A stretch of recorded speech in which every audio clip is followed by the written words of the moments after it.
Atrévete a no gustar. La quinta noche. Vivir intensamente aquí y ahora. El joven pensó. La psicología adleriana explora en profundidad las relaciones interpersonales y el objetivo final de estas relaciones es el sentimiento de comunidad. Pero, ¿basta con eso? ¿No he venido al mundo para conseguir algo más? ¿Cuál es el sentido de la vida? ¿Hacia dónde voy y qué tipo de vida intento vivir? Cuando más lo pensaba, más le parecía que su existencia había sido trivial e intrascendente. El apego al yo nos ahoga. Ha pasado mucho tiempo. Sí, hace ya un mes que vine.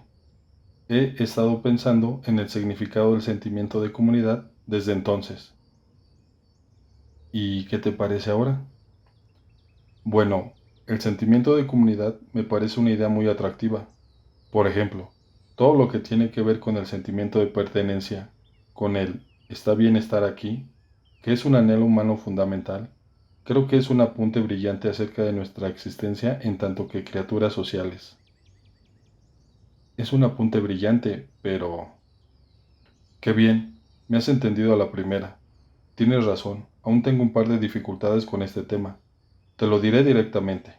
No entiendo todas las referencias que haces al universo y a todo eso. Al final parece que me estás hablando de religión, de principio a fin. Despide un tufillo a secta del que no puedo librarme. Cuando Adler planteó por primera vez el concepto de sentimiento de comunidad, se encontró con mucha oposición parecida a la tuya. Decían que la psicología tenía que ser una ciencia y ahí estaba Adler, hablando de la valía personal. Y eso no es ciencia, afirmaban. Así que, a mi manera, he intentado aclarar mis dificultades para entender de qué me hablabas, y creo que es posible que el problema resida en el orden de los conceptos. Empiezas con el universo y los objetos inanimados, con el pasado, el futuro, etc. Y eso hace que pierda el hilo. Creo que deberíamos empezar por entender bien el yo. Luego deberíamos hablar de las relaciones diádicas, es decir, de las relaciones interpersonales de tú y yo. Y finalmente, una vez hecho eso, podríamos hablar de la comunidad en general. Ya veo, sí, es un buen orden. Ahora, de lo primero de lo que quiero hablar es del apego al yo. Dices que tenemos que dejar de estar apegados al yo y pasar a preocuparnos por los demás. Estoy seguro de que las cosas son exactamente como dices y estoy de acuerdo en que es importante preocuparse por los demás. Sin embargo, también nos preocupamos por nosotros mismos. Nos miramos a nosotros mismos continuamente. ¿Te has parado a pensar en por qué nos preocupamos por nosotros mismos? Sí, creo que si fuera un narcisista, si estuviera enamorado de mí mismo y me quedara fascinado con mi propia imagen, todo sería más sencillo. Porque tu instrucción de preocúpate más por el prójimo me parece totalmente acertada. Sin embargo, no soy un narcisista que se ama, sino un realista que se detesta. No me soporto y es precisamente por eso por lo que me miro constantemente. No tengo la menor seguridad en mí mismo y por eso soy tan vergonzoso y estoy tan pendiente de mí. ¿En qué momentos sientes que estás demasiado pendiente de ti mismo? Bueno, en las reuniones, por ejemplo. Me cuesta mucho alzar la mano y hacerme oír.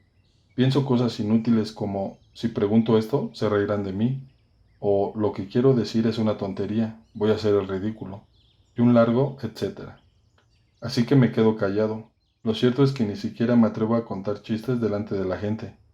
Cada vez que lo intento, la vergüenza me inunda y me frena.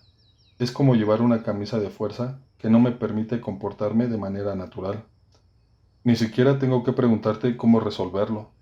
Seguro que respondes lo mismo que siempre. Ten valor. Sin embargo, esas palabras no me sirven de nada. No es solo cuestión de valor. Ya. La última vez hablamos del sentimiento de comunidad. Hoy ahondaremos más. ¿Y a dónde nos va a llevar eso?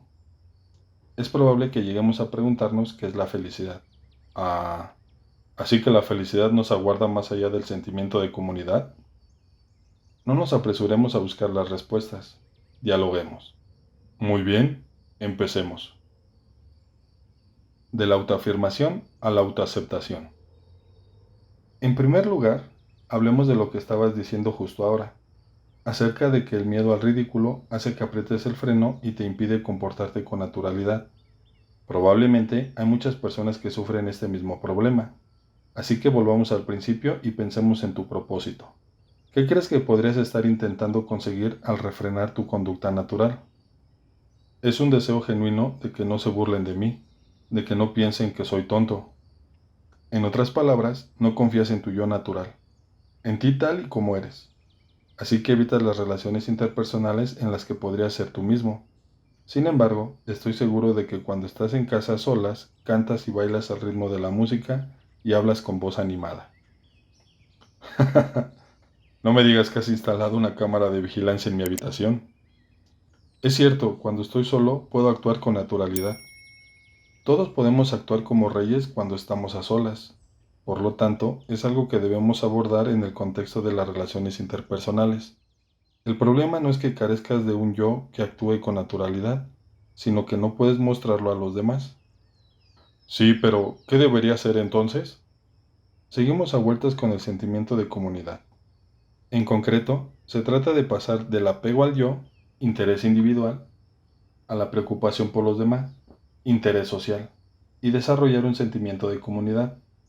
Para ello necesitas tres cosas: autoaceptación, seguridad de los demás y colaboración con los demás. Interesante, más palabras clave. ¿Qué significan? Empecemos por la autoaceptación, es decir, por la capacidad de aceptarte a ti mismo. La primera noche que hablamos cité esta afirmación de Adler: lo importante no es con qué nacemos, sino qué hacemos con ello. ¿Te acuerdas? Sí, claro. No podemos deshacernos del recipiente que es el yo, ni tampoco podemos sustituirlo por otro. Sin embargo, lo importante es qué hacemos con ello. Si cambiamos el modo en que miramos el yo, cambiamos el modo en que lo usamos. ¿Eso significa ser más positivo y reafirmarme con más fuerza? ¿Pensar de un modo más positivo acerca de todo? No hay que hacer nada extraordinario para ser positivo ni reafirmarse. Hablamos de autoaceptarnos, no de autoafirmarnos. ¿Autoaceptarnos en lugar de autoafirmarnos? Sí, son cosas diferentes. Autoafirmarse consiste en decirse cosas a uno mismo como puedo hacerlo o soy fuerte, incluso cuando se trata de algo que, objetivamente, supera nuestras capacidades.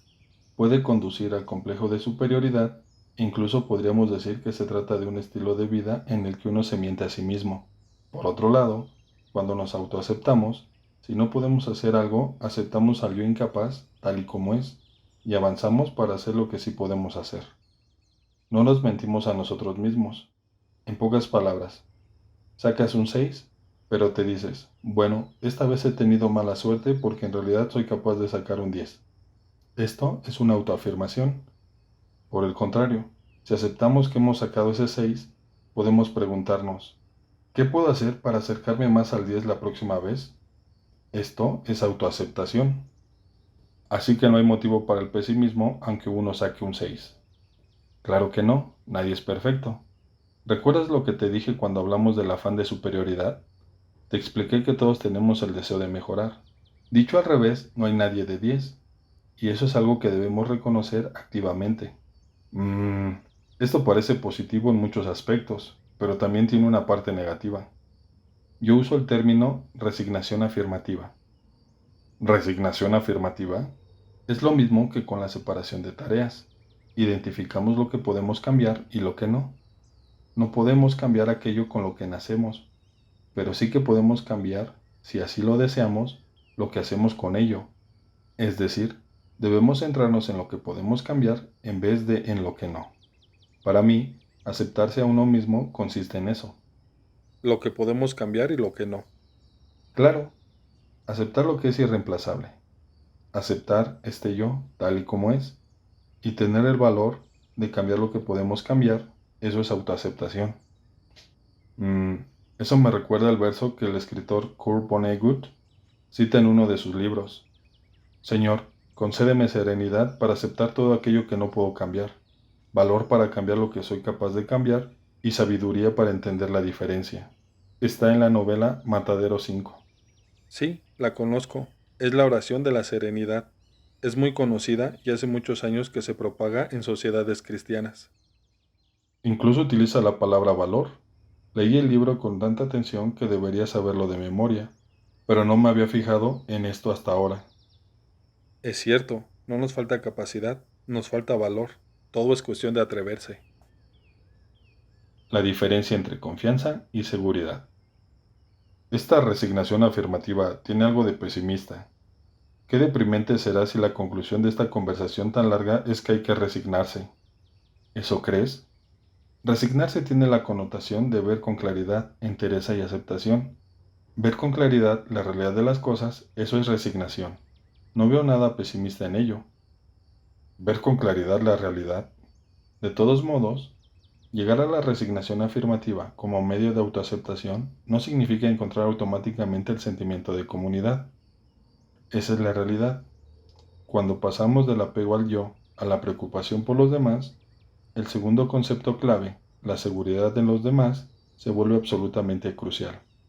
Seguridad en los demás, es decir, creer en los demás. No, aquí hablaré de creer en los demás en el contexto de diferenciar entre confianza y seguridad.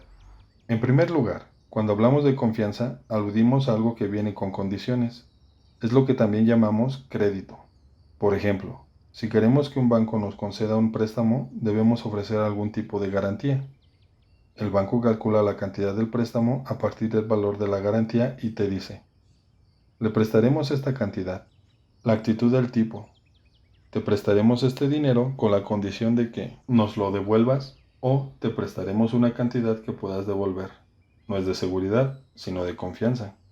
Bueno, los bancos funcionan así. Por el contrario, desde el punto de vista de la psicología adleriana, la base de las relaciones interpersonales no es la confianza, sino la seguridad en el otro. Y en este contexto, seguridad es creer en el otro sin ningún tipo de condición. Aunque no dispongamos de suficientes datos objetivos para confiar en alguien, creemos en él. Creemos incondicionalmente, sin preocuparnos por cuestiones como las garantías. Eso es seguridad. Creer incondicionalmente en el otro. Así que volvemos de nuevo a tu querido concepto del amor al prójimo. Es obvio que si creemos en los demás, sin poner condiciones, habrá ocasiones en las que se aprovechen de nosotros, al igual que puede pasarles a quien avala un préstamo. Habrá veces en que saldremos perjudicados. La actitud de seguir creyendo en alguien incluso en esas circunstancias es lo que llamamos seguridad. Solo un tonto ingenuo podría hacer semejante cosa. Imagino que defiendes la doctrina de la bondad humana innata, mientras que yo me alineo con la doctrina de la maldad humana innata. Creer incondicionalmente en absolutos desconocidos es garantía de desastre. Sí, hay veces en que te engañan y abusan de ti, pero ponte en el lugar de alguien de quien se han aprovechado. Habrá personas que seguirán creyendo en ti incluso si eres la persona que se ha aprovechado de ellos. Habrá personas que seguirán teniendo seguridad en ti, independientemente de cómo las trates. ¿Traicionarías a esa persona una y otra vez? No, eso sería... Estoy seguro de que te resultaría muy difícil. Entonces, en definitiva dices que debemos apelar a las emociones, que debemos seguir teniendo fe como un santo y creer en la conciencia del otro. Antes has dicho que a Adler no le preocupaban las cuestiones morales, pero me parece que ahora estamos hablando precisamente de eso. No, en absoluto. En tu opinión, ¿qué es lo contrario de la seguridad? Un antónimo de seguridad es la duda. Imagina que la duda estuviera en la base de tus relaciones interpersonales, que vivieras dudando de la gente, de tus amigos e incluso de tus familiares y de las personas que amas. ¿Qué tipo de relación podría surgir de ahí? El otro detectaría instantáneamente la duda en tus ojos y entendería de manera instintiva que esta persona desconfía de mí. ¿Crees que podrías construir una relación positiva sobre esa base? Las relaciones profundas son posibles precisamente porque las levantamos sobre la base de la seguridad incondicional en el otro. Sí, vale, supongo que tienes razón. Entender la psicología adleriana es muy sencillo. Ahora piensas, si tuviera seguridad en los demás de forma incondicional, se aprovecharían de mí. Sin embargo, tú no eres quien decide si aprovecharse de ti o no. Esa tarea le corresponde a la otra persona. Lo único que has de pensar es, ¿qué debo hacer? Si te dices a ti mismo, se lo daré si no se aprovecha de mí, se trata de una relación de confianza basada en una garantía o en condiciones. Entonces, aquí también separamos las tareas. Sí, tal y como te he dicho en varias ocasiones, la separación de tareas hace que la vida se vuelva asombrosamente sencilla. Lo que sucede es que el principio de la separación de tareas es muy fácil de entender, pero bastante complicado de poner en práctica, lo reconozco. Entonces, dices que debo tener seguridad en los demás, que debo creer en el otro incluso cuando me decepcione, y que he de seguir siendo un tonto ingenuo. Eso ni es filosofía, ni es psicología, ni nada que se le parezca. Son las palabras de un fanático. Me niego rotundamente a aceptar eso. La psicología adleriana no dice que debamos demostrar una seguridad incondicional en los demás a partir de un sistema de valores morales. La seguridad incondicional es un medio para conseguir que la relación interpersonal con el otro sea mejor y para conseguir relaciones horizontales. Y si no quieres mejorar la relación con el otro, termínala. Terminar la relación es tarea tuya. Entonces, ¿qué pasa si deposito una seguridad incondicional en un amigo para mejorar nuestra relación? He hecho todo lo que me ha pedido, le he prestado dinero siempre que lo ha necesitado, y le he dedicado todo mi esfuerzo y mi tiempo. Sin embargo, incluso en situaciones así, hay veces en que se aprovechan de ti. Por ejemplo, si alguien en quien creíamos a ciegas nos traiciona de un modo horrible, ¿no crees que la experiencia nos llevaría a adoptar un estilo de vida en el que los demás son mis enemigos? Creo que aún no has entendido el propósito de la seguridad en el otro. Imagina que tienes una relación de pareja, pero dudas de ella y piensas, seguro que me es infiel. Así que empiezas a hacer esfuerzos desesperados en busca de pruebas que lo demuestren. ¿Qué crees que sucederá? Bueno, supongo que dependerá de la situación. No, sea cual sea la situación, encontrarás pruebas abundantes de que te engaña. ¿Cómo dices? ¿Por qué? Sus comentarios, su tono de voz al hablar por teléfono, las veces que no la encuentras. Mientras la mires desde la duda, todo parecerá confirmar que te engaña, aunque no sea así. Mm. Ahora piensas únicamente en las veces en que se han aprovechado de ti y te centras solo en el dolor de las heridas que sufriste en esas ocasiones. Sin embargo, si te asusta tener seguridad en los demás, a la larga no podrás construir relaciones profundas con nadie. De acuerdo, ya veo a dónde quieres ir a parar, al objetivo principal, que es forjar relaciones profundas. Sin embargo, que se aprovechen de ti da miedo, y eso es una realidad, ¿o no? Si se trata de una relación superficial, el dolor también lo será cuando se desintegre, y lo mismo sucede con la alegría que la relación te aporta a diario. La alegría que sentimos en nuestras relaciones interpersonales y en la vida aumentan precisamente porque acumulamos el valor necesario para forjar relaciones profundas y tener seguridad en los demás. No, no me refiero a eso. Ya vuelves a cambiar de tema. Lo que yo quiero saber es de dónde sale el valor para superar el miedo a que se aprovechen de uno. Proviene de la autoaceptación.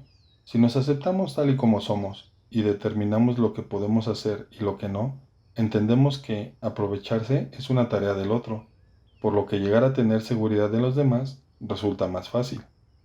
¿Estás diciendo que aprovecharse de alguien es tarea del otro y que no podemos hacer nada al respecto? ¿Dices que debo resignarme de un modo afirmativo? Nada de lo que dices tiene en cuenta las emociones. ¿Qué se supone que tenemos que hacer con toda la ira y la tristeza que sentimos cuando se aprovechan de nosotros?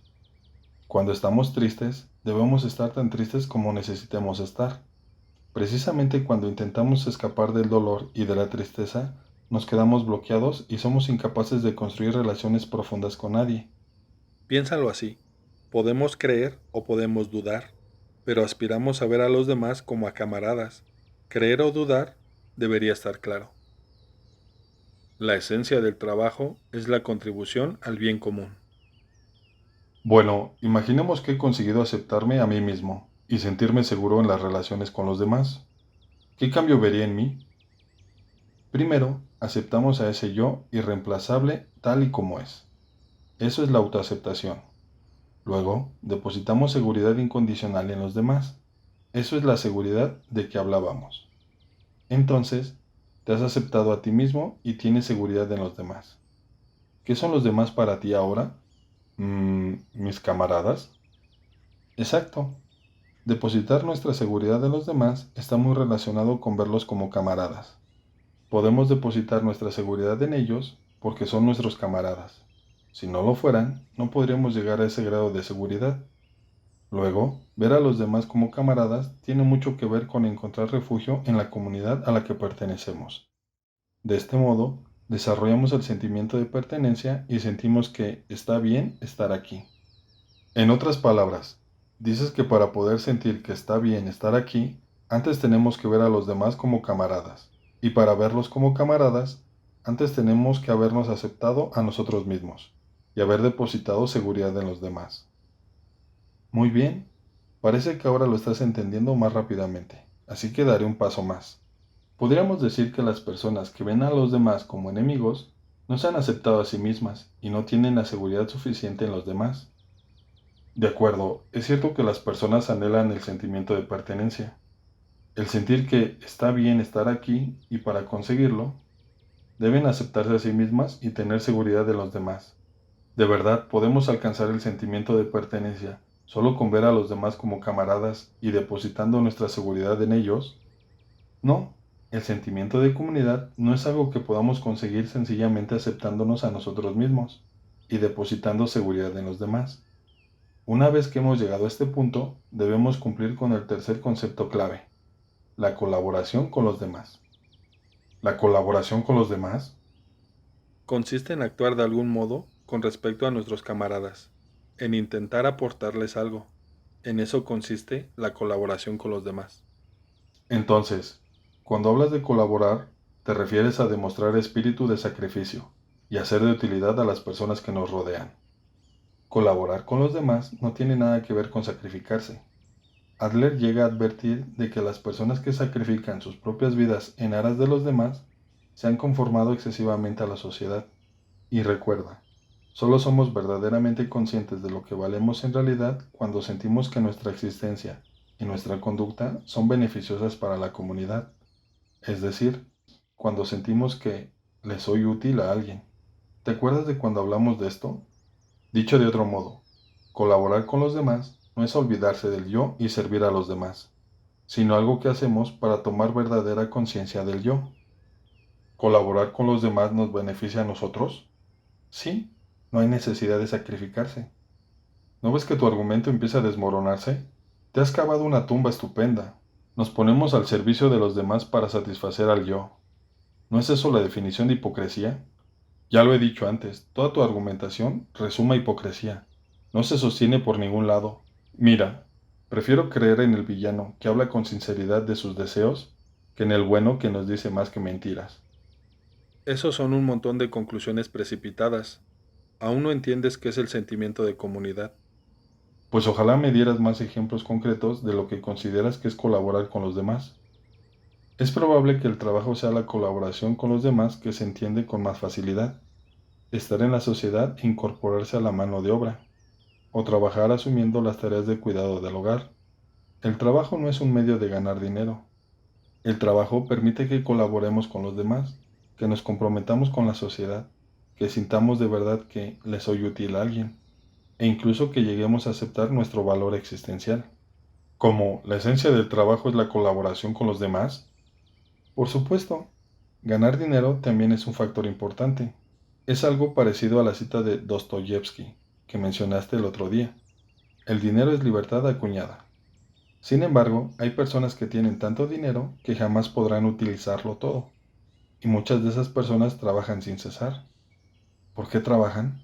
¿Acaso las impulsa una avaricia sin límites? No. Trabajan para poder colaborar con los demás y también para confirmar su sentimiento de pertenencia, la sensación de estar bien, estar aquí. Las personas ricas que han amasado grandes fortunas y que centran su energía en actividades benéficas, lo hacen para ser conscientes de su propio valor y para confirmar que está bien estar aquí. Mm, sí, supongo que eso puede ser verdad, pero... ¿Pero qué? Autoaceptación. Aceptar al yo irreemplazable tal y como es. Seguridad en los demás. Depositar seguridad incondicional en los demás como base de las relaciones interpersonales en lugar de sembrar la duda. El joven consideraba que estos dos conceptos eran lo suficientemente convincentes. Sin embargo, no acababa de entender la idea de la colaboración con los demás. Si se supone que la colaboración es para los demás, tendría que ser un sacrificio amargo. Por el contrario, si la colaboración es para uno mismo, es una flagrante hipocresía. Esto ha de quedar absolutamente claro. El joven prosiguió con voz decidida. Los jóvenes caminan por delante de los adultos. Estoy dispuesto a aceptar que trabajar puede entenderse, en parte, como una forma de colaborar con los demás. Sin embargo, solo puedo calificar de pura hipocresía la lógica que afirma que, oficialmente, colaboramos con los demás cuando, en realidad, lo hacemos por nosotros. ¿Cómo explicas eso? Imagina esta situación. Estamos en casa. Acabamos de cenar y aún hay platos en la mesa. Los niños se han ido a la habitación y el marido ya está sentado en el sofá viendo la tele. Así que solo queda la mujer, yo, para acabar de recoger la mesa y fregar los platos.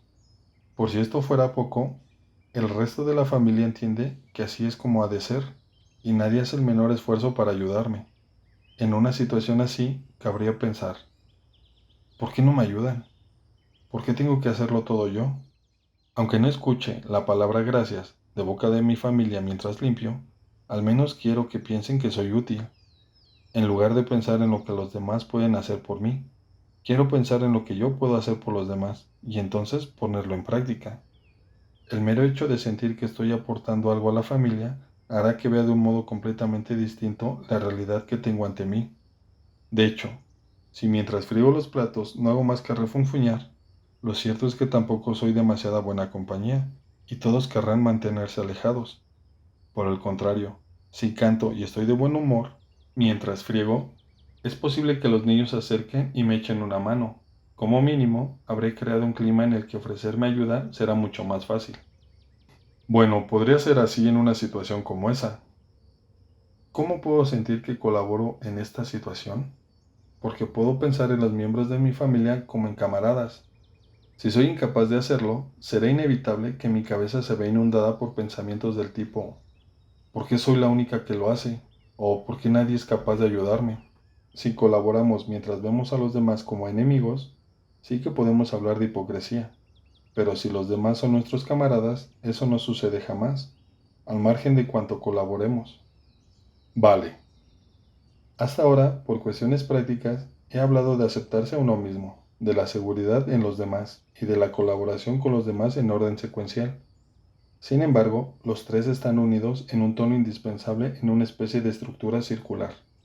Cuando uno se acepta tal y como es, autoaceptación, puede tener seguridad en los demás, sin temor a que se aprovechen de él. Y como puede tener seguridad incondicional en los demás, puede sentir que son sus camaradas y puede colaborar con los demás. Y no solo eso, sino que precisamente porque colabora con los demás, puede tener una conciencia profunda de le soy útil a alguien y aceptarse tal y como es. Se acepta a sí mismo. ¿Has traído las notas que tomaste el otro día?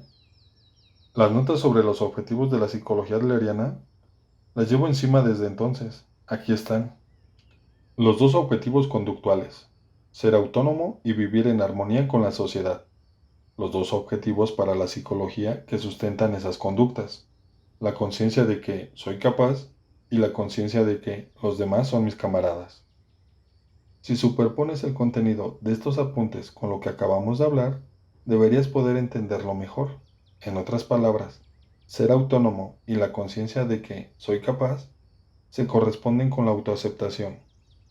Y vivir en armonía con la sociedad y la conciencia de que los demás son mis camaradas se corresponde con la seguridad en los demás y con la colaboración con los demás. Ya veo. Así que el objetivo de la vida es desarrollar el sentimiento de comunidad. Creo que aún tardaré bastante en tenerlo claro del todo. Sí, probablemente sí, tal y como dijo el propio Adler. Entender al ser humano no es fácil. Probablemente la psicología individual sea la forma de psicología más difícil de aprender y de aplicar de todas. Ahí sí tienes razón. Aunque las teorías resultan convincentes, es muy difícil ponerlas en práctica.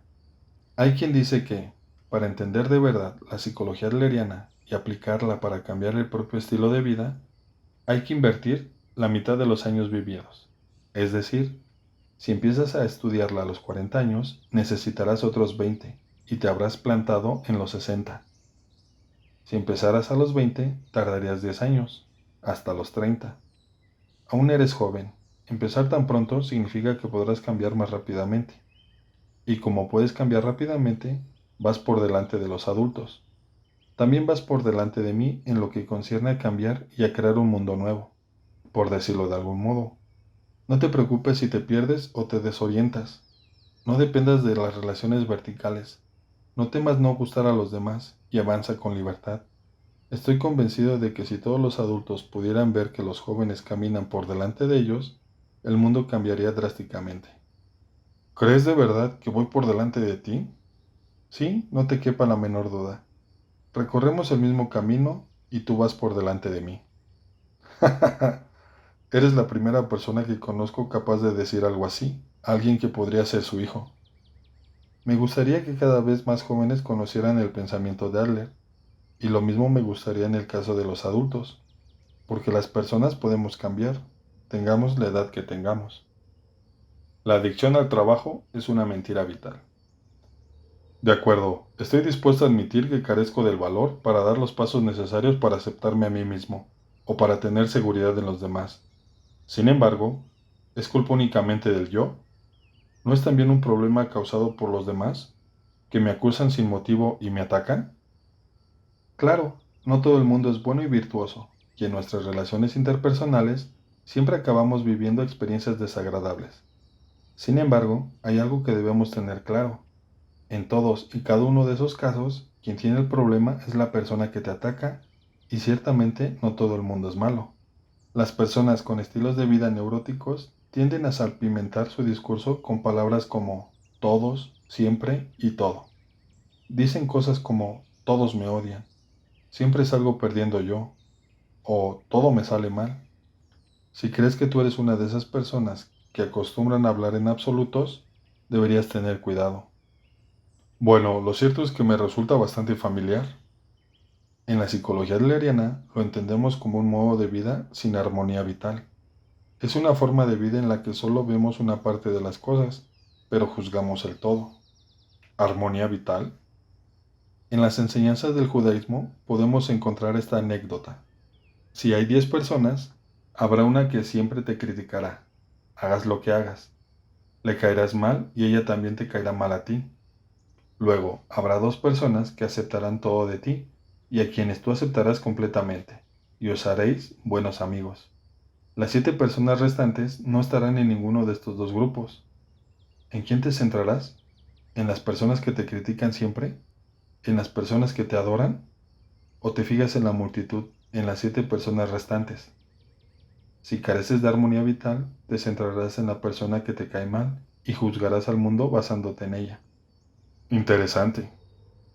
Hace un tiempo participé en un taller para tartamudos y para familiares de tartamudos.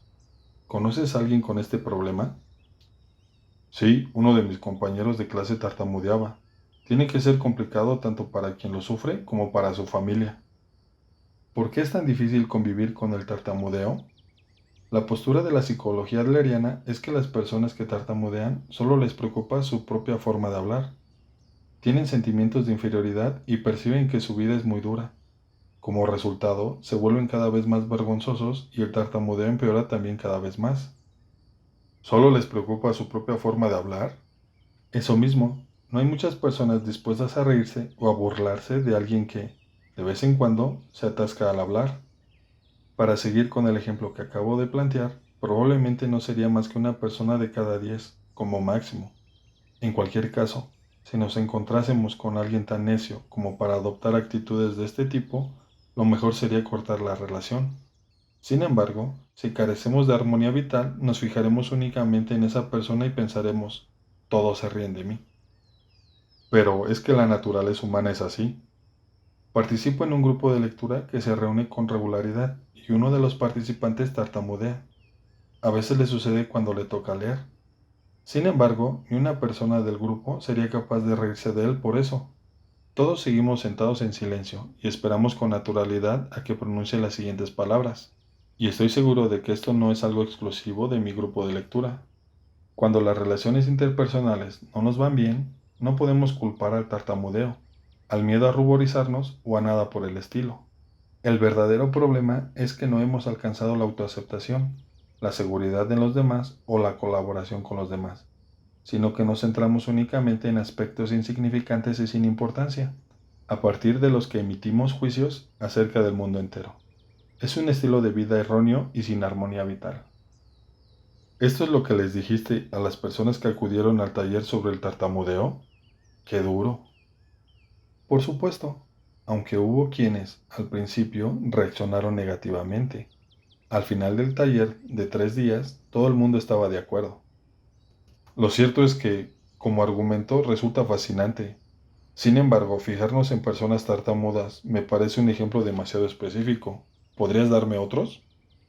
Bueno, podríamos pensar en las personas adictas al trabajo. Son otro ejemplo de personas que, obviamente, carecen de armonía vital. ¿Las personas adictas al trabajo? ¿Por qué?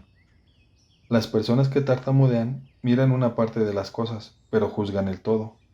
Las adictas al trabajo se centran únicamente en un aspecto de la vida. Probablemente intentan justificarlo diciendo cosas como, tengo mucho trabajo, no me queda tiempo para pensar en la familia. Sin embargo, es una mentira vital. Lo que hacen es usar el trabajo como excusa para evitar sus otras responsabilidades. Deberíamos implicarnos en todo, desde las tareas de la casa y la crianza de los hijos, a las amistades, las aficiones, etc. Adler no reconoce estilos de vida en los que determinadas facetas son excesivamente predominantes. Ah, mi padre era exactamente así. Trabaja, trabaja y trabaja. Sumérgete en el trabajo y produce resultados.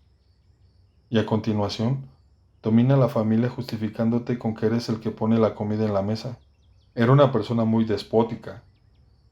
En cierto sentido, es un estilo de vida que rechaza asumir las tareas vitales. El trabajo no es solo estar empleado en una empresa. Las tareas de casa, criar a los hijos, colaborar en la comunidad local, las aficiones y todo tipo de cosas, todo eso es trabajo. El empleo remunerado no es más que una pequeña parte de eso. Los modos de vida que reconocen únicamente el trabajo remunerado carecen de armonía vital. Eso es. Y no es que la familia a la que sustenta pueda decir nada al respecto. No puedes discutir con tu padre cuando gruñe con agresividad. Si tienes un plato en la mesa, es gracias a mí. Muy probablemente se trata de un padre que solo puede reconocer su valía conductual. Trabaja todas esas horas, gana dinero suficiente para mantener a la familia y recibe reconocimiento social. Y por todo eso, percibe que vale más que el resto de la familia. Sin embargo, todos nosotros llegamos a un punto en la vida en la que ya no podemos sustentar a la familia, cuando envejecemos y nos acercamos a la edad de jubilación.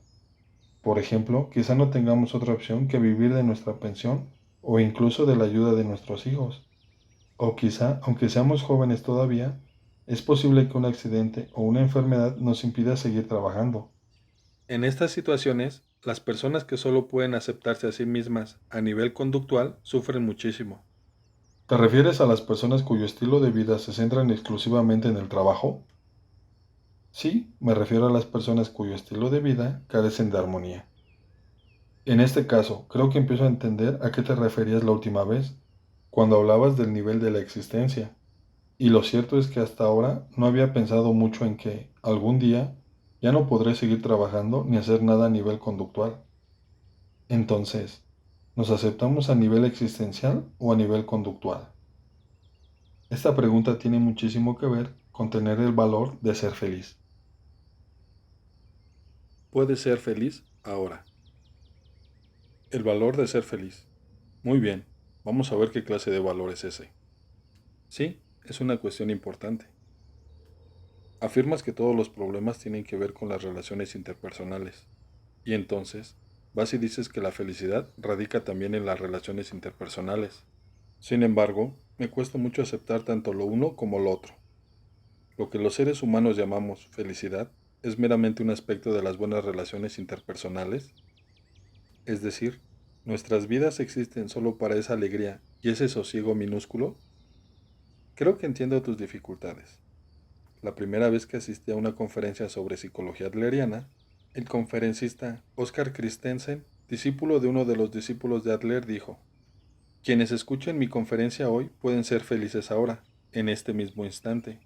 Por el contrario, quienes no la escuchen no podrán ser felices jamás. Vaya, eso ha salido directamente de la boca de un estafador. No irás a decirme que te lo creíste, ¿verdad? ¿Qué es la felicidad para el ser humano? Este ha sido uno de los grandes temas filosóficos desde la antigüedad. Siempre había considerado que la psicología no era más que una rama de la filosofía, y por lo tanto, jamás había sentido gran interés por la psicología en su conjunto. En consecuencia, consideraba la pregunta de ¿qué es la felicidad? Desde el punto de vista de un estudiante de filosofía. Faltaría la verdad si no admitiera que sentí cierto rechazo al oír las palabras de Christensen. Sin embargo, al mismo tiempo que sentí ese rechazo, me di cuenta de algo. Hasta ese momento había reflexionado en profundidad acerca del verdadero carácter de la felicidad. Había buscado respuestas. Sin embargo, no siempre había dedicado mucho tiempo a reflexionar en profundidad acerca de otra pregunta. ¿Cómo podemos ser felices? Entonces se me ocurrió pensar que quizá no era feliz, a pesar de ser estudiante de filosofía. Ya veo. Así que tu primer encuentro con la psicología adleriana empezó con una sensación de incongruencia. ¿Sí? Entonces, dime, ¿al final fuiste feliz? Claro. ¿Cómo puedes estar tan seguro de ello? Para el ser humano, la mayor infelicidad es no poder ser uno mismo. Adler encontró una respuesta de una sencillez extraordinaria para abordar esta realidad. El sentimiento de ser beneficioso para la comunidad o de serle útil a alguien es la única manera de ser verdaderamente consciente de nuestro valor como personas. ¿Te refieres a la colaboración con los demás que mencionabas antes? Sí, y ahora añadiré un matiz importante. Cuando hablamos de colaborar con los demás, no importa que la colaboración sea visible o no. ¿Cómo que no importa que la colaboración sea visible o no? No eres tú quien decide si la colaboración es útil o no. Esa tarea corresponde al otro, y no es algo en lo que puedas intervenir. De hecho, en principio ni siquiera tienes modo de saber si realmente has colaborado o no. Es decir, cuando colaboras con los demás, no tiene por qué ser de un modo visible. Lo único que necesitas es sentir subjetivamente que le soy útil a alguien. Es decir, sentir que colaboras. Espera un momento. De ser así, eso a lo que llamas felicidad es... ¿Lo ves ahora? En una palabra, la felicidad es el sentimiento de colaboración.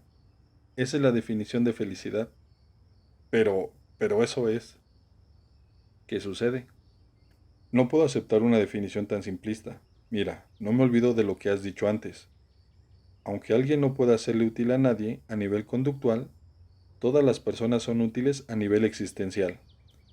Si eso fuera cierto, y según tu lógica, todos los seres humanos serían felices. Todos los seres humanos pueden ser felices. Sin embargo, hay que entender que eso no significa que todos los seres humanos sean felices.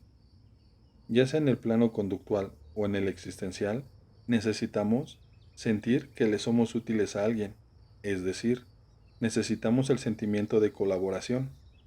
Entonces, si te he entendido bien, dices que no soy feliz porque no tengo la sensación de estar colaborando con la sociedad. Eso es. Entonces, ¿cómo podría desarrollar esa sensación? ¿Trabajando? ¿Con actividades de voluntariado? Antes hemos hablado del deseo del reconocimiento. Cuando he dicho que no debemos buscar el reconocimiento, me has respondido que el deseo de reconocimiento es un anhelo universal. Sí, es lo que dije, pero aún no acabo de tener clara esa cuestión. Y sin embargo, estoy seguro de que ahora tienes claro el motivo por el que la gente busca el reconocimiento de los demás. Quieren gustarse, quieren sentir que valen algo. Y para sentirlo, anhelan el sentimiento de colaboración que les dice, les soy útil a alguien.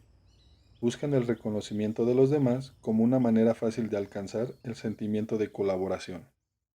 Entonces, ¿el deseo de reconocimiento es un medio para alcanzar el sentimiento de colaboración? ¿Lo dudas? No puede ser. Eso contradice todo lo que has dicho hasta ahora. Acabas de decir que recibir el reconocimiento de los demás es un medio para alcanzar el sentimiento de colaboración. Y dices también que la felicidad es el sentimiento de colaboración. Si eso es cierto, satisfacer el deseo de reconocimiento está directamente relacionado con la felicidad, ¿no? Ajá. Por fin reconoces la necesidad del deseo de reconocimiento. Te olvidas de algo importante. Si el medio para alcanzar el sentimiento de colaboración es ser reconocido por los demás, a largo plazo no nos quedará más remedio que vivir según los deseos de otros. No hay libertad en un sentimiento de colaboración alcanzado mediante el deseo de reconocimiento. Somos seres que eligen la libertad y aspiran a la felicidad. Entonces, ¿la felicidad solo es posible si somos libres? Sí, la libertad, en tanto que institución, puede variar dependiendo del país, de la época o de la cultura. Sin embargo, la felicidad en las relaciones interpersonales es universal. ¿No hay manera de que aceptes la realidad del deseo de reconocimiento? Si llegas a tener un sentimiento de colaboración verdadero, no necesitarás el reconocimiento de nadie, porque ya tendrás la conciencia real de que le soy útil a alguien, sin necesidad de esforzarte para que te reconozcan.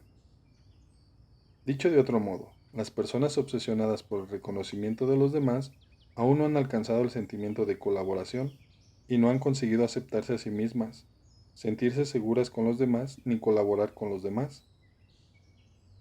Entonces, si alcanzamos el sentimiento de colaboración, ¿el deseo de reconocimiento desaparece? Sí, desaparece. Ya no necesitamos el reconocimiento de los demás. Las ideas del filósofo podían resumirse así. Solo podemos ser verdaderamente conscientes de lo que valemos cuando sentimos que somos útiles a los demás. Sin embargo, es indiferente que nuestra colaboración sea visible o invisible. Basta con tener el sentimiento subjetivo de que somos útiles a los demás, de que aportemos algo. Y entonces el filósofo llega a esta conclusión. La felicidad es el sentimiento de colaboración. Al joven no le cabía duda de que la afirmación tenía parte de verdad. Pero, ¿la felicidad es solo eso? No, si es la felicidad que yo busco. Quienes quieren ser especiales recorren uno de dos caminos. Aún no he respondido a mi pregunta. Quizá podría aprender a quererme a mí mismo si colaborara con los demás. Quizá podría llegar a sentir que soy valioso, que no soy un ser sin valor alguno. Pero, ¿es eso todo lo que necesita alguien para ser feliz? Una vez llegado a este mundo, creo que, a no ser que pueda cumplir una gran proeza por la que generaciones futuras puedan recordarme, a no ser que pueda demostrarme a mí mismo que soy yo, que soy únicamente yo mismo, jamás podré ser feliz de verdad. Tú intentas meterlo todo en el saco de las relaciones interpersonales y no dices nada acerca de la felicidad asociada a la autorrealización. No estoy muy seguro de a qué te refieres con lo de la felicidad asociada a la autorrealización. ¿Qué quieres decir exactamente? Es algo distinto para cada persona. Imagino que hay quien quiere tener éxito social y quien tiene objetivos más personales, como un investigador que quiere desarrollar un fármaco milagroso o un artista que quiere crear obras de arte que lo satisfagan. ¿Y qué es para ti? Aún no sé ni qué busco ni qué quiero hacer en el futuro, pero sí sé que tengo que hacer algo. No pienso pasarme el resto de mi vida trabajando en la biblioteca de la universidad.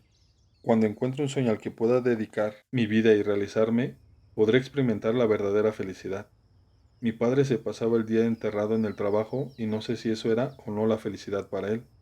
Al menos a mí me parecía que siempre estaba ocupado y que nunca estaba contento. Ese no es el tipo de vida que quiero vivir. De acuerdo. Creo que te resultará más fácil entenderlo con el ejemplo de niños con problemas de conducta. ¿Problemas de conducta? Sí. Para empezar, todos los seres humanos tenemos un deseo universal al que llamamos afán de superioridad. ¿Recuerdas que hablamos de ello? Sí, en pocas palabras, es un término que indica un deseo de mejora y una búsqueda del estado ideal. De pequeños, muchos niños intentan portarse especialmente bien. En concreto, obedecen a sus padres, se comportan de un modo socialmente aceptable, se aplican en los estudios y en los deportes, y también destacan en otras actividades extraescolares. Lo hacen en un intento de conseguir que sus padres los reconozcan.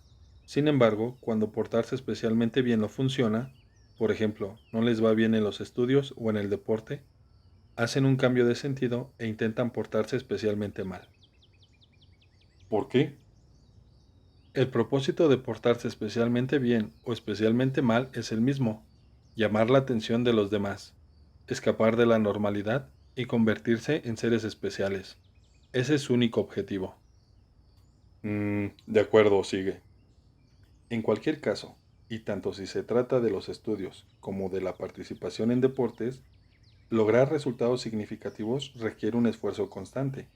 Sin embargo, los niños que intentan portarse especialmente mal es decir, los que presentan problemas de conducta, se esfuerzan por llamar la atención de los demás, pero al mismo tiempo evitan hacer ese esfuerzo saludable. La psicología adleriana lo llama afán de superioridad fácil. Por ejemplo, piensa en el niño problemático que interrumpe las clases lanzando gomas o hablando en voz alta. Tiene garantizada tanto la atención de sus compañeros como la de los maestros. Aunque se trate de algo limitado al espacio del aula, probablemente conseguirá convertirse en un ser especial. Sin embargo, es un afán de superioridad fácil y se trata de una actitud poco saludable. Entonces, ¿los niños que delinquen también buscan la superioridad fácil? Sí, todos los tipos de conducta problemática, desde negarse a ir a la escuela, a cortarse las venas, consumir alcohol, fumar, etc., son formas de buscar la superioridad fácil. Y eso también va por el amigo de quien me hablaste al principio, el que no sale de casa. Cuando un niño se porta mal, los padres y otros adultos lo riñen. La regañiza consigue poco más que estresar al niño, pero este requiere la atención de sus padres, aunque sea en forma de regañiza. Quiere ser especial y la forma de atención que le presten le es indiferente, mientras se la presten. Así que, en cierto sentido, es natural que no abandone la conducta problemática por muy fuerte que sea el castigo. Entonces, ¿el hecho de que lo regañen es lo que impide que deje de portarse mal? Claro, porque los padres y el resto de los adultos le prestan atención cuando lo regañan.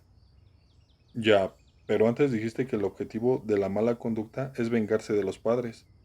¿Tiene eso algo que ver con lo que dices ahora? Sí, la venganza y la búsqueda de superioridad fácil están muy relacionadas. Le causamos dificultades a alguien y al mismo tiempo intentamos ser especiales. Atrévete a ser normal. Pero, ¿cómo? Es imposible que todos los seres humanos seamos especialmente buenos ni nada parecido. Cada uno tiene puntos fuertes y débiles, y siempre habrá diferencias. Solo hay un puñado de genios en el mundo y no todos podemos ser estudiantes de matrícula de honor. Así que a los perdedores no nos queda más que ser especialmente malos. Sí, es la paradoja socrática. Nadie desea ser malo. Y es que para los niños que se portan mal, incluso los actos violentos y el robo son buenos. Eso es terrible. Esta línea de razonamiento lleva a un callejón sin salida. Llegados a esta coyuntura, la psicología adleriana insiste en atreverse a ser normal. ¿Atreverse a ser normal? ¿Por qué es necesario ser especial? Probablemente porque no podemos aceptar nuestro yo normal. Y es precisamente por eso que si vemos que ser especialmente buenos es una causa perdida, pasamos al otro extremo e intentamos ser especialmente malos. Sin embargo, ¿de verdad es tan malo ser normal? ¿Ser del montón? ¿Es eso ser menos que los demás? ¿O es que quizá, en realidad, todos somos normales? Tenemos que pensar en esto hasta llegar a una conclusión lógica. Entonces, lo que dices es que yo debería ser normal. El primer paso es aceptarte a ti mismo, y eso es vital. Si tienes el valor de ser normal, tu manera de ver el mundo cambiará drásticamente. Pero probablemente rechazas la normalidad porque, para ti, ser normal equivale a ser incapaz. Sin embargo, ser normal no implica ser incapaz. No es necesario hacer alarde de la propia superioridad. Vale, reconozco que intentar ser especial tiene sus peligros. Ahora bien, ¿qué hay que hacer para tomar la decisión deliberada de ser normal? Si pasara mi tiempo en este mundo de una manera totalmente anodina, si viviera una vida sin sentido y no dejara el menor rastro ni recuerdo de mi existencia, ¿tendría que contentarme con mi destino porque ese es el tipo de persona que soy? No puedes estar hablando en serio. Abandonaría esa vida en un segundo. ¿Quieres ser especial cueste lo que cueste? No, mira, aceptar lo que tú llamas normalidad me llevaría a tener que aceptar a mi yo holgazán. Sería como decir, bueno, solo soy capaz de esto, así que ya me está bien. Me niego a aceptar un modo de vida tan conformista. ¿Crees que Napoleón, Alejandro Magno, Einstein o Martin Luther King aceptaron ser normales? ¿Y qué hay de Sócrates y Platón? Ni hablar. Seguro que vivieron sus vidas llevando bien alta la antorcha de un gran ideal u objetivo. Tu línea de razonamiento jamás podría dar lugar a otro Napoleón. ¿Quieres acabar con los genios? Lo que dices es que necesitamos plantearnos objetivos elevados. Es evidente. El valor de ser normal. Qué expresión tan terrible. ¿De verdad afirman Adler y su filosofía que he de emprender ese camino? ¿Vivir como uno más entre las masas sin rostro y absolutamente anódinas? No soy un genio, eso ya lo sé. Quizá no pueda elegir otra cosa que ser normal y tenga que aceptar a mi yo mediocre y rendirme a una existencia igualmente mediocre y mundana. Pero me resistiré. Sea como sea, me enfrentaré a este hombre hasta el final. Parece que estamos llegando al meollo de la cuestión. El pulso del joven se había acelerado, y a pesar del frío del invierno, sus puños cerrados brillaban de sudor. La vida es una serie de momentos. Muy bien. Cuando hablas de objetivos elevados, supongo que tienes una imagen parecida a un escalador que quiere coronar una montaña. Sí, eso es. Todas las personas, yo incluido, aspiramos a coronar la montaña. Pero si la vida fuera como escalar una montaña, para llegar a la cima, pasaríamos la mayor parte de nuestra vida en ruta. Es decir, la verdadera vida empezaría con el ascenso por la ladera, y la distancia recorrida hasta ese punto sería una vida tentativa vivida por un yo tentativo. Bueno, supongo que esa es una manera de plantearlo. Tal y como soy ahora, definitivamente soy una persona que está en ruta. De acuerdo. Ahora imagina que no consiguieras llegar a la cima. ¿Qué significaría eso en tu vida? Las personas pueden sufrir accidentes, enfermedades, etc. Y no siempre consiguen llegar a la cima. Por otro lado, el propio ascenso de la montaña es peligroso y con frecuencia acaba en fracaso. Por lo tanto, la vida quedaría interrumpida en ruta y solo tendríamos a ese yo tentativo viviendo una vida tentativa. ¿Qué tipo de vida sería esa? Eso sería recibir lo que nos merecemos. Quiero decir, si careciera de la habilidad o de la fuerza física necesaria para escalar una montaña, o si tuviera mala suerte, o si no pudiera, pues ya está. Sí, esa es una realidad que podría aceptar. La psicología adleriana tiene un punto de vista distinto. La gente que cree que la vida es como escalar una montaña, concibe su propia existencia como si fuera una línea que empezara a trazarse en el mismo instante en que llega al mundo y que sigue dibujando todo tipo de curvas de distintos tamaños hasta llegar a la cima y luego, por fin, al final, que es la muerte. Esta manera de entender la vida trata la existencia como si fuera una especie de narración, lo que entronca con la teología freudiana, atribución de causas, y convierte la mayor parte de la vida en algo que está en ruta. Vale, ¿cómo ves tú la vida entonces? No la veo como una línea, sino como una serie de puntos. Si miraras con una lupa una línea continua, trazada con tiza, descubrirías que lo que creías que era una línea es en realidad una serie de puntos diminutos. La existencia aparentemente lineal es, en realidad, una serie de puntos. Es decir, la vida es una serie de momentos. ¿Una serie de momentos? Sí, una serie de momentos llamados ahora. Solo podemos vivir en el aquí y ahora. Nuestras vidas existen solo en momentos. Los adultos que no lo saben intentan imponer vidas lineales a los jóvenes. Piensan que seguir la senda convencional, buena universidad, gran empresa, hogar estable, equivale a una vida feliz. Sin embargo, la vida no está hecha de líneas ni de nada semejante. Entonces, ¿no hay necesidad de planificar la vida o la carrera profesional? Si la vida fuera una línea, podríamos planificarla. Sin embargo, la vida no es más que una serie de puntos. No podemos pensar en una vida bien planificada como en algo que es necesario o innecesario, porque es algo imposible. Oh, menuda tontería. Qué idea tan absurda. Vive bailando. ¿Qué problema hay? Tu argumento no solo niega que podemos hacer planes en la vida, sino que llega a negar que debamos siquiera hacer esfuerzos. Piensa, por ejemplo, en la vida de alguien que sueña desde niño con ser violinista y que después de años de estudio estricto ha conseguido ser miembro activo de una orquesta famosa, o en una vida de estudio intensivo que lleva a alguien a superar las oposiciones a juez. Ninguna de estas dos vidas hubiera sido posible sin objetivos ni planes. En otras palabras, estas dos personas han perseverado en su camino como si fueran escaladores. Claro, ¿de verdad es así? O quizás es que han vivido todos y cada uno de los instantes de sus vidas en el aquí y ahora. Es decir, en lugar de vivir vidas en ruta, viven siempre en el aquí y ahora.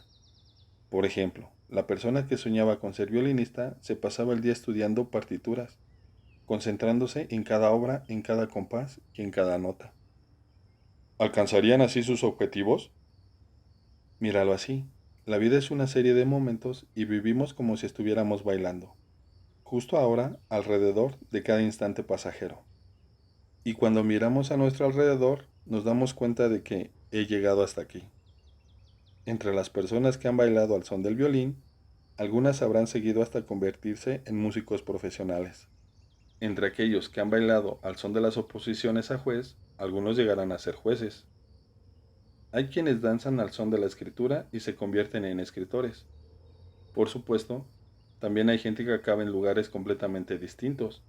Sin embargo, ninguna de esas vidas llega a su fin en ruta. Basta con encontrar la plenitud en el aquí y ahora que bailamos en este momento. ¿Basta con bailar en el ahora?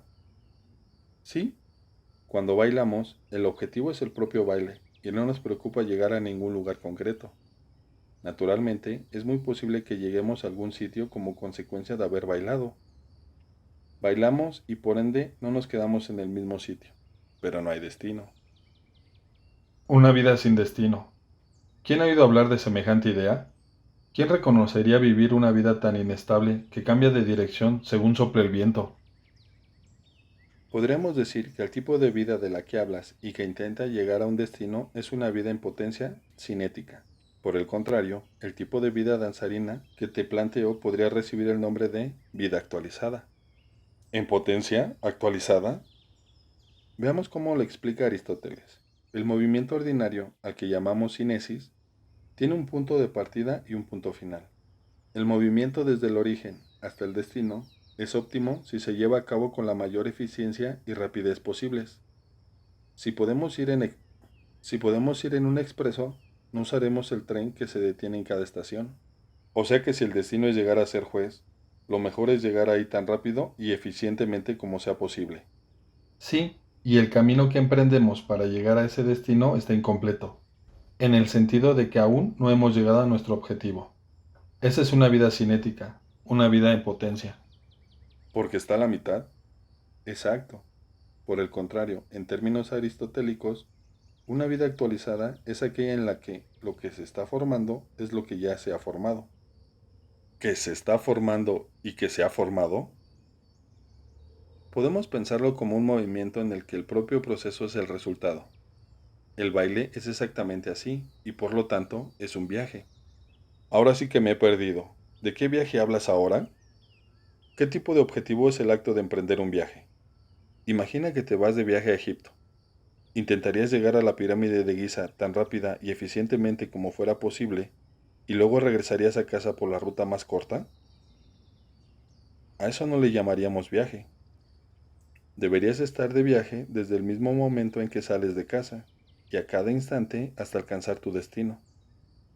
Por supuesto, puede pasar algo que te impida llegar a la pirámide, pero si eso sucediera, no querría decir que no has viajado. Esa es la vida actualizada. No sé, no lo entiendo. Hace un momento refutabas el sistema de valores que nos lleva a querer llegar a la cima. ¿Qué sucede si equiparas tu vida actualizada a escalar la montaña? Si el objetivo de escalar la montaña fuera llegar a la cima, sería un acto cinético, en potencia. Para llevarlo al extremo, no importaría que llegaras a la cima en helicóptero, te quedaras unos 5 minutos y volvieras a irte volando. Por supuesto, si no llegaras a la cima, significaría que la expedición de escalada ha sido un fracaso. Sin embargo, si el objetivo es el propio acto de escalar y no únicamente coronar la montaña, podríamos decir que es un acto actualizado. En este caso, que corones la montaña o no carece de importancia. ¿No te das cuenta de que lo que dices es absurdo? Has caído en una contradicción absoluta. Pienso desenmascararte de una vez por todas, antes de que quedes en ridículo delante de todo el mundo. Ah, pues adelante, será un placer. Ilumina el aquí y ahora. Cuando refutaste la etiología, rechazaste fijarte en el pasado. Dijiste que el pasado no existe y que carece de significado. De acuerdo, acepto esos dos puntos.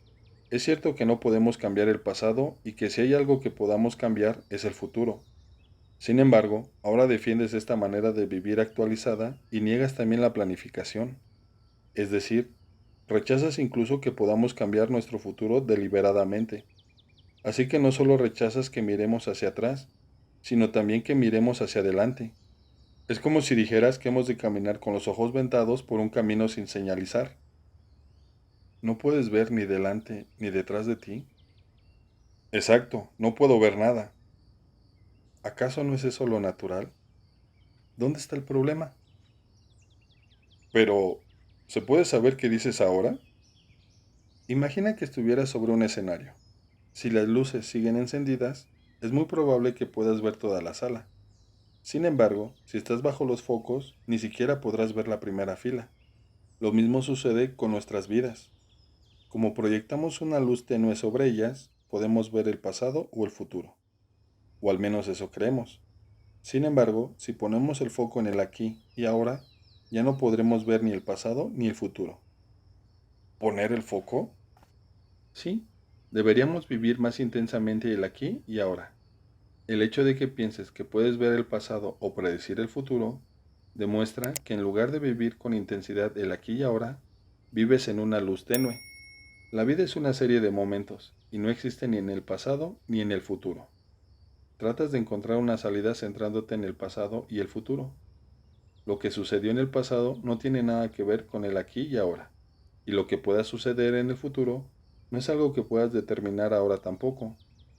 Si vives intensamente en el aquí y ahora, todo eso dejará de preocuparte. Pero, cuando adoptamos el punto de vista de la etiología freudiana, vemos la vida como una especie de gran narración basada en la causa y el efecto.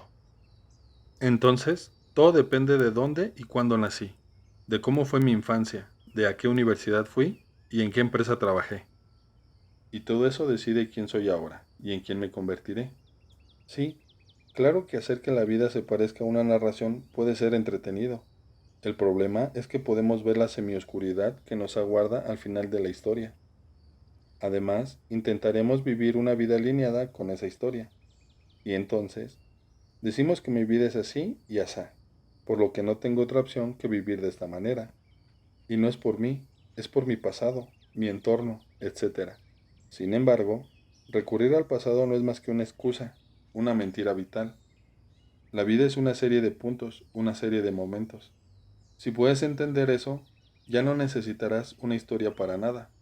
Visto así, el estilo de vida que propone Adler también es una especie de historia.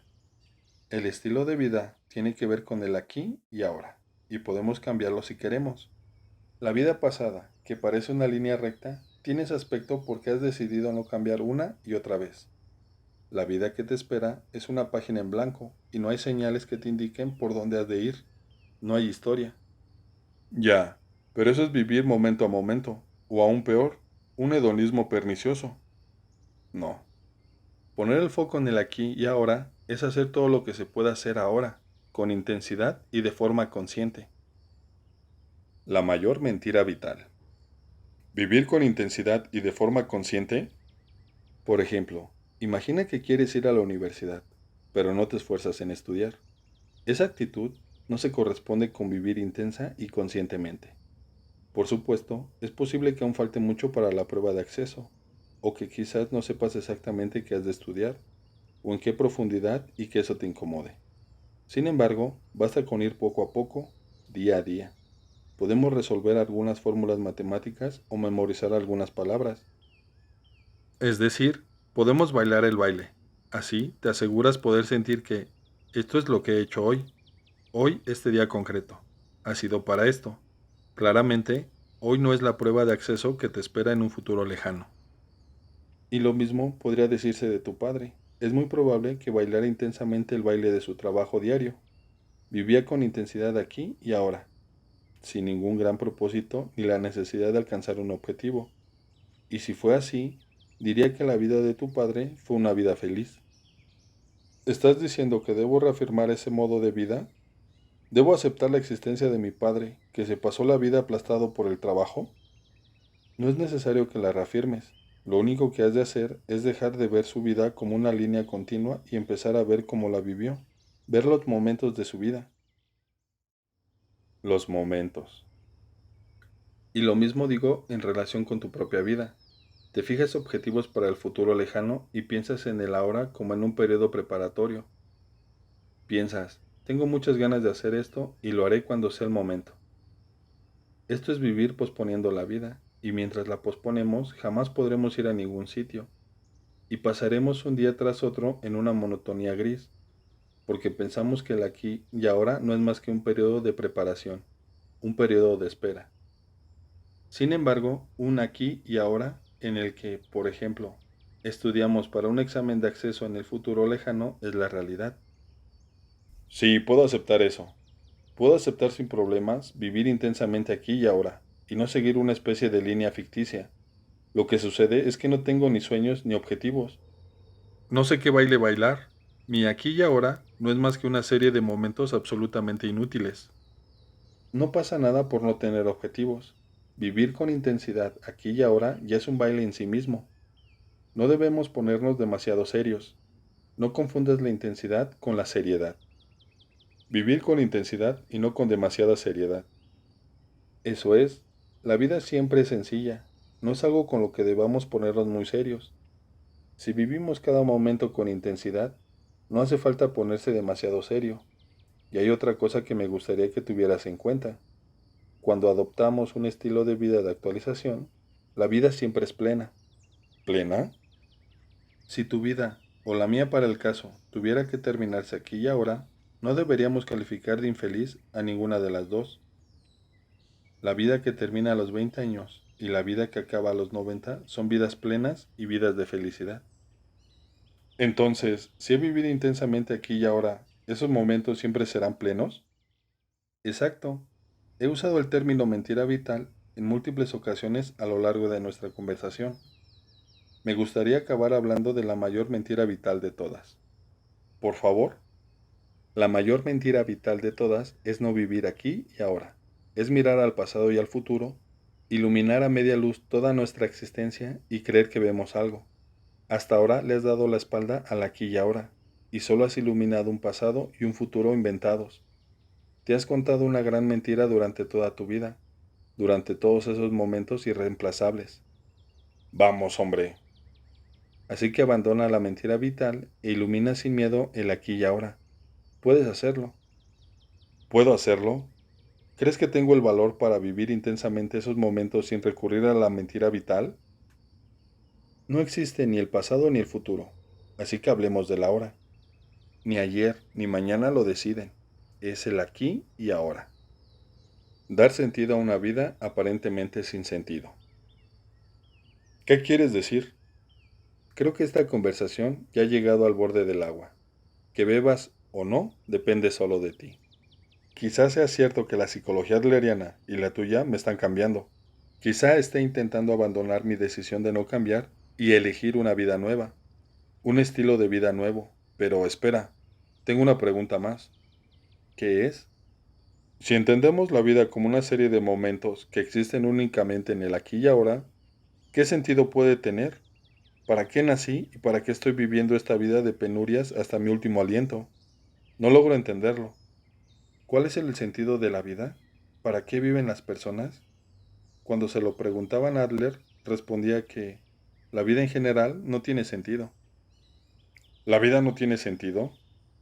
Vivimos en un mundo azotado sin cesar por todo tipo de acontecimientos horrorosos y nos acechan los estragos de la guerra y los desastres naturales. Cuando nos enfrentamos a la realidad de la muerte de niños durante las guerras, es imposible encontrarle sentido alguno a la vida. En otras palabras, no tiene sentido usar generalizaciones para hablar de la vida. Sin embargo, enfrentarnos a estas tragedias incomprensibles sin hacer nada equivale a aceptarlas. Debemos actuar, al margen de las circunstancias. Debemos enfrentarnos a la inclinación de Kant. Sí. Ahora, imagina que sufrimos una gran catástrofe natural y que nuestra respuesta consiste en mirar al pasado con una actitud etiológica y en preguntarnos, ¿qué puede haber causado una cosa así? ¿Qué sentido tiene eso? Pasar por un momento difícil debería ser una oportunidad para mirar hacia adelante y pensar, ¿qué puedo hacer a partir de ahora? Estoy completamente de acuerdo contigo. Y después de haber afirmado que la vida en general no tiene sentido, Adler continuaba diciendo que, sea cual sea el sentido de la vida, corresponde al individuo asignarlo. ¿Corresponde al individuo asignarlo? ¿Qué quiere decir eso? Durante la guerra, mi abuelo recibió el impacto de una bomba incendiaria y sufrió quemaduras graves en el rostro. Lo mires como lo mires, fue algo horroroso e inhumano. Ciertamente, hubiera podido elegir un estilo de vida basado en la creencia de que el mundo es un lugar horrible, o los demás son mis enemigos. Sin embargo, cuando mi abuelo viajaba en tren para acudir a las visitas en el hospital, siempre había alguien que le cedía el asiento. Todo esto me lo contó mi madre, así que no sé cómo se sentía él en realidad, pero creo que eligió un estilo de vida basado en la actitud de los demás son mis camaradas y el mundo es un lugar maravilloso. Y eso es a lo que se refiere Adler cuando dice que sea cual sea el sentido de la vida, corresponde al individuo asignarlo. En consecuencia, la vida en general no tiene sentido alguno. Sin embargo, tú puedes dar sentido a la vida, y tú eres el único que puede dar sentido a tu vida. Entonces, dime por favor, ¿cómo puedo dar un sentido real a una vida sin sentido? Aún no tengo la suficiente seguridad para hacerlo. Andas perdido en tu propia vida. ¿Por qué? Te has perdido porque intentas elegir la libertad, es decir, un camino en el que no tienes miedo a no gustar a los demás y en el que no vives las vidas de otros. Es un camino exclusivamente tuyo. Sí, quiero elegir la felicidad y la libertad. Cuando intentamos elegir la libertad, es natural que acabemos perdidos. En esta situación, la psicología adleriana ofrece una estrella guía, una gran brújula que apunta a una vida de libertad. ¿Una estrella guía? Al igual que el caminante sigue la estrella polar, nuestras vidas necesitan una estrella que las guíe. Así piensa la psicología adleriana. Es una idea amplia que afirma que mientras no perdamos de vista esa brújula y sigamos avanzando en esa dirección, seremos felices. ¿Dónde está esa estrella? En la colaboración con los demás. En la colaboración con los demás, sean cuales sean los momentos que vives, o incluso si hay personas a quienes no les gustas, si no pierdes de vista la estrella guía del colaborar con los demás, no perderás el rumbo y podrás hacer lo que quieras. Gustar o no, te será indiferente, por lo que vivirás libre. Si tengo la estrella de la colaboración con los demás en lo alto del cielo sobre mí, siempre seré feliz y tendré camaradas a mi lado. En ese caso, baila intensamente los momentos del aquí y ahora. Vive intensamente. No mires al pasado y no mires al futuro. Vive cada momento pleno como si fuera un baile.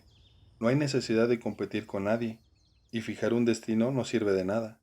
Si bailas, llegarás a algún sitio. Algún sitio que nadie conoce. Esa es la esencia de la vida que se actualiza. Por mucho que me esfuerce, si miro hacia atrás en mi propia vida, nunca podré dar con una explicación satisfactoria de por qué estoy aquí y ahora. Aunque en un momento dado me centré en la filosofía griega clásica, no tardé en compaginar su estudio con el de la psicología adleriana. Y aquí me tienes ahora, manteniendo contigo una conversación profunda, mi amigo irreemplazable. Es el resultado de haber bailado los momentos, es la única manera de explicarlo. Cuando bailes el aquí y ahora plenamente y con intensidad, verás con claridad el sentido de tu vida. ¿Lo veré? Yo te creo. Sí, te ruego que me creas. Tras muchos años de convivir con el pensamiento de Adler, me he dado cuenta de algo. ¿De qué? De que el poder de una persona es grande, o mejor dicho, de que mi poder es inconmensurablemente grande. ¿Qué quieres decir con eso? Bueno, por explicarlo de otra forma, quiero decir que si yo cambio, el mundo cambiará conmigo. Esto significa que el mundo puede cambiar solo por mí y que nadie más puede cambiarlo en mi nombre. El mundo que ha aparecido ante mí desde que empecé a estudiar la psicología adleriana no es el mundo que conocía antes. Si yo cambio, el mundo cambiará conmigo. Nadie cambiará el mundo por mí. Es parecido al shock que podría experimentar alguien que, tras muchos años de sufrir de miopía, se pusiera gafas por primera vez. Los contornos del mundo, hasta ese momento borrosos, aparecerían bien definidos e incluso los colores serían más vivos. Además, lo que se aclara es mucho más que el campo visual. Todo el mundo visible está más claro ahora. Creo que serías muy feliz si llegaras a vivir una experiencia parecida. Ay, si lo hubieras sabido. Ojalá lo hubieras sabido hace 10 años o incluso 5. Si lo hubieras sabido hace 5 años, antes de empezar a trabajar, no, las cosas no son así. Dices que te gustaría haberlo sabido hace 10 años, pero lo piensas porque las ideas de Adler resuenan en ti ahora. Nadie sabe qué habría sentido al respecto hace 10 años. Esta conversación es algo que necesitabas oír ahora. Vaya si lo necesitaba. Te presentaré de nuevo las palabras de Adler. Alguien tiene que empezar. Aunque los demás no colaboren, no tiene nada que ver contigo. Mi consejo es que empieces ya, independientemente si los demás colaboran o no. No sé decir si he cambiado yo o si lo que ha cambiado es el mundo visto desde esta perspectiva. Sin embargo, hay una cosa que sí puedo afirmar con convencimiento. El aquí y ahora resplandece. Sí, es tan brillante que apenas puedo ver nada de mañana.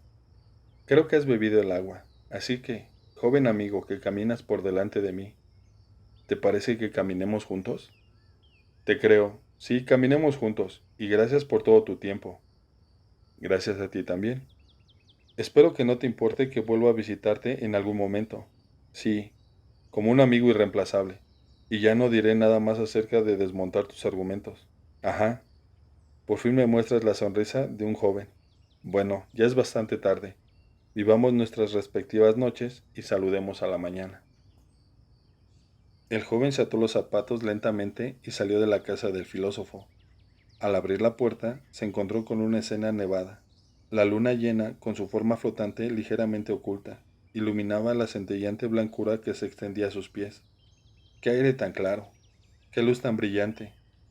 Pisaré esta nieve inmaculada para dar mi primer paso. El joven inspiró con fuerza, se frotó la suave barba incipiente y murmuró convencido. El mundo es sencillo y la vida también.